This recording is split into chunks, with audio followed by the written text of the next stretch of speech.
పల్నాడులో high tension నెలకొంది. గురుసాలలో TDP YCP శ్రేణులు పరస్పర దాడులకైతే దిగారు. ఇరు వర్గాలు కర్రలు రాళ్లతో దాడి చేసుకున్నారు. ఈ ఘటనపై ఈసీ ఆరా తీసింది. అటు పెదకూరపాడు నియోజకవర్గం అచ్చంపేట పోలింగ్ కేంద్రం వద్ద కూడా ఉద్రిక్త పరిస్థితులైతే నెలకొన్నాయి. టీడీపీ వైసీపీ వర్గాలు కర్రలతో పరస్పర దాడులకు దిగారు. ఈ ఘర్షణ టీడీపీ కార్యకర్త తలకు గాయమైనట్లుగా తెలుస్తోంది.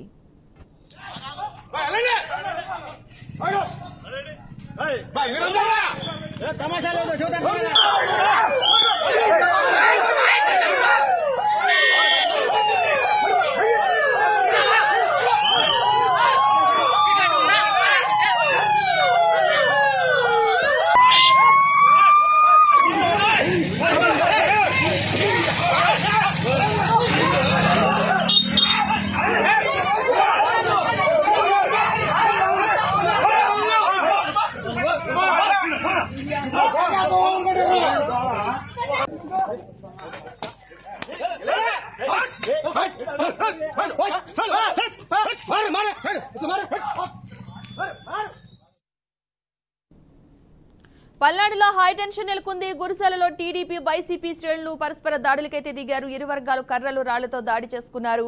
ఈ ఘటనపై ఈసీ అయితే ఆరా తీసింది. మొత్తంగా ఈ ఘటనకు సంబంధించిన పూర్తి సమాచారాన్ని గుంటూరు నుంచి మా ప్రతినిధి శ్రీనివాస్ అందిస్తారు. శ్రీనివాస్, చెప్పండి, అసలు ఈ ఘర్షణలు ఏంటి, అప్డేట్స్ ఏంటి ఘర్షణకు సంబంధించి? 7 గంటలకు పల్నాడు జిల్లాలో పోలింగ్ ప్రారంభమైన దగ్గర నుంచి చూసుకున్నట్లయితే కనుక మాచర్ల, రెండుచింతల, గురజాల ఈ ప్రాంతంలో ఒక ఉద్రిక్తత వాతావరణమే కొనసాగుతుంది. అలానే పల్నాడు జిల్లాలోనే పెదకూరపాడు నియోజకవర్గ అచ్చంపేటలో కూడా తెలుగుదేశం వైసీపీ కార్యకర్తలు కర్రలతో కొట్టుకున్నటువంటి ఘటన నమోదు కావడం జరిగింది.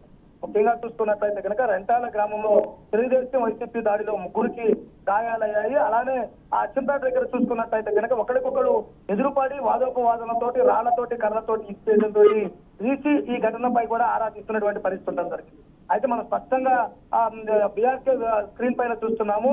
ఎక్కడైతే పోలింగ్ స్టేషన్ ఉందో దాని దగ్గర ఇరు వర్గాల మధ్య చేతులు కలిసినటువంటి పరిస్థితి కూడా ఉండడం జరిగింది. అలానే కర్రలతోటి వాదోపవాదనలు, కర్రలతో ఘర్షణకు పాల్పడటం కూడా చూసినటువంటి పరిస్థితి ఉండడం జరిగింది. అయితే భారీ పోలీస్ బందోబస్తు ఏర్పాటు చేసిన తర్వాత కూడా కర్రలు, రాళ్లు వాటితోటి దాడి చేసుకున్నటువంటి నేపథ్యంలో అక్కడ పటిష్టమైనటువంటి పోలీస్ యంత్రాంగాన్ని కూడా ఎక్కువగా ఏర్పాటు చేసినటువంటి పరిస్థితి ఉండడం జరిగింది.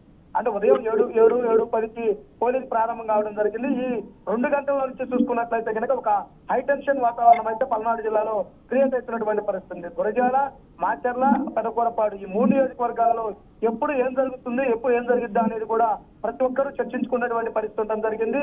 ఓటింగ్ సరళ అయితే కనుక నెమ్మదిగా ప్రారంభమయ్యి వేగవంతంగా జరుగుతున్నటువంటి పరిస్థితి ఉండడం జరిగింది. అయితే మధ్యాహ్నం తర్వాత ఎండా వేడిమి ఎక్కువగా ఉంటది కాబట్టి ముందుగానే రావాలంటూ కూడా ప్రతి ఒక్కరు కూడా రోడ్లపై ప్రతి ఒక్కరు కూడా పోలింగ్ స్టేషన్లకు వచ్చి క్యూ లైన్ లో నిలబడి కూడా తమ ఓటు హక్కును వినియోగించుకున్నటువంటి పరిస్థితి కూడా ఉండడం జరిగింది. అయితే ఇప్పటికే ఆ వెబ్కాస్టింగ్ ద్వారా ఎలక్షన్ కమిషన్ ఆరా తీయడంతో పాటు సంబంధిత అధికారుల మీద ఒత్తిడి తీసుకొచ్చి అక్కడ పటిష్టమైనటువంటి బందోబస్తు ఏర్పాటు చేయాలని కూడా కోరిన పరిస్థితి. Right, thank you Srinivas.